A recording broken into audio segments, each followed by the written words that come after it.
నేనేమైనా తప్పు మాట్లాడినా? బీఆర్ఎస్ పార్టీ వ్యతిరేకమా సామాజిక తెలంగాణ నినాదానికి? బీఆర్ఎస్ పార్టీకి సామాజిక తెలంగాణ అవసరం లేదా? భౌగోళిక తెలంగాణ వస్తే సరిపోతుందా? బంగారు తెలంగాణ కావాలని కేసీఆర్ గారు ఇచ్చిన నినాదమే కదా. బంగారు తెలంగాణ అంటే ఏంది? హరీష్ రావు ఇంట్లో బంగారం అంటే, సంతోష్ రావు ఇంట్లో బంగారం అంటే బంగారు తెలంగాణ అవుతుందా? కాదు కదా. ప్రతి ఒక్క సమాజం బాగుంటేనే బంగారు తెలంగాణ అవుతుంది. నేను అదే కదా మాట్లాడినా. దానికి ఇష్టం వచ్చినట్టు నా మీద స్టోరీ లేపిస్తే నేను భవన్లో పోయి కూర్చొని బాజాప్తా, ఎక్కడో కాదు, బయట ప్రెస్ మీట్ పెట్టలేదు, ఏ ప్రెస్ క్లబ్లో పెట్టలేదు, డైరెక్ట్గా తెలంగాణ భవన్ నా ఆఫీస్ అండి, నా పార్టీ భవన్లో పోయి కూర్చొని నేనేం చెప్పిన?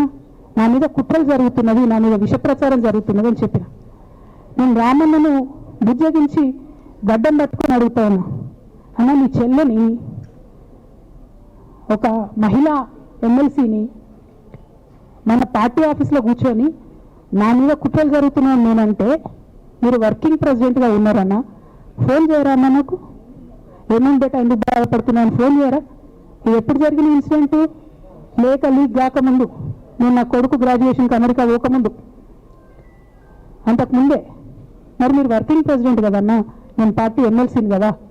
చెల్లెలు అన్న బంధుత్వాలు పక్కన పెడదాం ఒక నిమిషం. ప్రొఫెషనల్ సెటప్లో ఒక పొలిటికల్ పార్టీలో ఒక మహిళా ఎమ్మెల్సీ భవన్లో కూర్చొని నా మీద కుట్రలు జరుగుతున్నాయంటే మీరు మాట్లాడిందా అన్న? 103 రోజులు అయిపోయిందన్న ఇవాళకి, ఒక్క మాట మాట్లాడిందా? కేసీఆర్ గారు దగ్గర నుంచి కమ్యూనికేషన్ రావాలని